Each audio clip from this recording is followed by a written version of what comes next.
Assalamualaikum warahmatullahi wabarakatuh. Perkenalkan, nama saya Rizka Anissa Febrianti, biasa dipanggil Febri. Saya dari kelompok 5 dan saya ingin menjelaskan atau mempresentasikan dari bab 2 tentang pencatatan akuntansi pajak. Penerapan akuntansi pajak tujuannya yaitu akuntansi pajak bertujuan untuk menyajikan informasi penghasilan wajib pajak secara lengkap dan benar, sehingga pengenaan pajak itu adil sesuai kemampuan ekonomi. Dan yang kedua, ada ketentuan pelaksanaan. Di dalam ketentuan pelaksanaan itu ada 3 bagian. Yang pertama itu dilakukan dengan itikat baik dan mencerminkan kondisi usaha sebenarnya.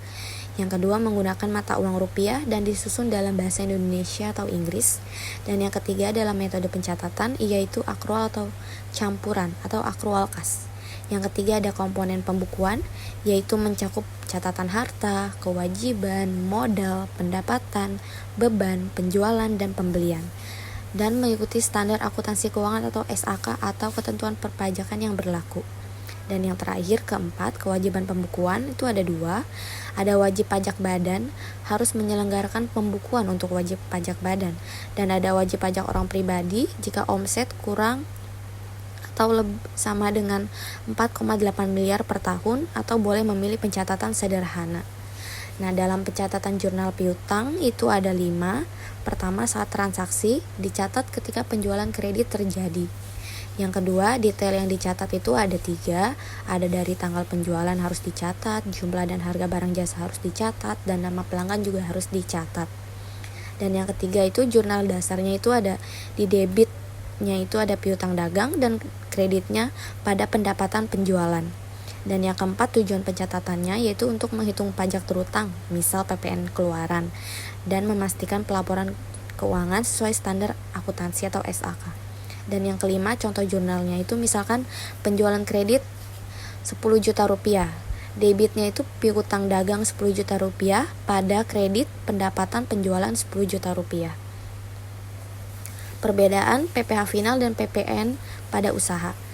PPh final itu bersifat pajak penghasilan yang dikenakan sekali final dengan tarif tetap, tanpa perlu digabung dengan penghasilan lain. Nah, objeknya itu ada 3, ada usaha mikro atau kecil, misal ada gross dengan omset kurang atau sama dengan 500 juta per tahun dengan tarif 0,5%. Ada sewa tanah dan bangunan, tarifnya 10%, dan ada hadiah undian, tarifnya 25%. Dan untuk pelaporannya dilaporkan sebagai atau dalam SPT tahunan tetapi tidak masuk perhitungan pajak lagi. Dan untuk PPN bersifat pajak atas konsumsi atau nilai tambah yang bersifat tidak final dan dapat dikreditkan. Objeknya itu ada 2, ada penyerahan barang atau jasa atau kena pajak di dalam negeri atau tarif 11% sejak 2024, dan ada untuk impor barang. Dan mekanismenya itu ada 3, ada PPN keluaran dipungut dari penjualan, ada PPN masukan dibayar saat pembelian bisa dikreditkan, ada PPN terutang yaitu PPN keluaran dikurangin PPN masukan. Nah, pencatatan pajak sebagai utang saat terutang itu dicatat ketika kewajiban pajak timbul, misal akhir tahun untuk PPh badan atau akhir masa pajak untuk PPN. Nah, akun yang digunakan itu biasanya utang pajak penghasilan untuk PPh dan utang PPN atau untuk PPN kurang bayar. Contoh pencatatannya itu seperti ini. Misalkan PPh pasal 29 terutang 50 juta rupiah. Di debitnya itu beban pajak penghasilan 50 juta rupiah, pada kreditnya utang pajak penghasilan 50 juta rupiah. Dan yang kedua, misalnya PPN kurang bayar 10 juta. Di debitnya itu PPN keluaran 10 juta, pada kredit utang PPN 10 juta rupiah. Dan yang ketiga itu contoh pencatatan untuk pelunasan utang pajaknya, misalkan saat dibayarkan. Di debitnya itu utang pajak atau jenis pajaknya, pada kredit, kas atau bank. Nah, yang keempat itu pentingnya pencatatan itu ada 3. Yang pertama itu memenuhi prinsip akrual dalam akuntansi, dan kedua menunjukkan kewajiban real perusahaan, dan yang ketiga menghindari sanksi keterlambatan pembayaran. Nah, pembukuan dan pencatatan pajak. Pembukuan pajak itu sendiri tujuannya untuk menyajikan informasi keuangan untuk menghitung kewajiban pajak secara akurat. Nah, wajibnya dilakukan oleh siapa aja, yaitu oleh semua wajib pajak badan dan wajib pajak orang pribadi dengan omset lebih dari 4,8 miliar per tahun. Nah, komponennya itu ada catatan transaksi atau harian bulanan dan ada buku besar dalam pembukuannya. Nah, dalam pencatatan pajak itu sendiri ada piutang dagang dicatat saat penjualan kredit terjadi. Contohnya misalkan ada penjualan. Di debitnya itu piutang dagang, pada kredit pendapatan penjualan. Nah, misalkan ada penerimaan pembayaran. Pencatatannya itu seperti ini. Debitnya itu kas, pada kredit piutang dagang. Nah, untuk utang pajak itu dicatat saat pajak terutang, misalnya PPh pasal 29 dan PPN kurang bayar. Contohnya seperti ini, debitnya itu beban pajak pada kredit utang pajak.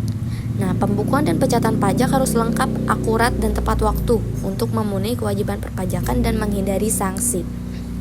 Nah, berikut pertanyaan dan jawaban tentang pencatatan akuntansi pajak. Yang pertama adalah, apa tujuan utama penerapan akuntansi pajak? Yaitu untuk menyajikan informasi keuangan yang akurat guna menghitung kewajiban pajak sesuai regulasi dan memastikan kepatuhan dan menghindari sanksi. Nah, apa sanksi jika wajib pajak tidak menyelenggarakan pembukuan? Yaitu akan ada kenaikan pajak 50% jika tidak lengkap atau 100% jika tidak ada pembukuan sama sekali, sesuai pada pasal 13 UU KUP. Nah, berikan contoh pencatatan pelunasan piutang dagang Rp 20 juta atau 20 juta rupiah. Jawabannya itu di debitnya itu ada kas 20 juta, pada kredit piutang dagang 20 juta. Apa aja sih komponen wajib dalam pembukuan pajak? Dalam pembukuan pajak itu komponen wajibnya ada 4, yaitu pertama buku kas atau bank, ada catatan penjualan atau pembelian, ada laporan keuangan seperti neraca laba rugi, ada dokumen pendukung seperti faktur pajak atau bukti potong. Nah, bagaimana pencatatan PPN kurang bayar 8 juta? Nah, misalkan ada pencatatan PP-nya kurang bayar nih 8 juta. Pencatatan jurnalnya seperti apa? Seperti ini. Di debitnya itu PPN keluaran 8 juta, pada kredit utang PPN 8 juta. Sekian presentasi dari saya tentang pencatatan akuntansi pajak. Kurang lebihnya mohon maaf. Wassalamualaikum warahmatullahi wabarakatuh.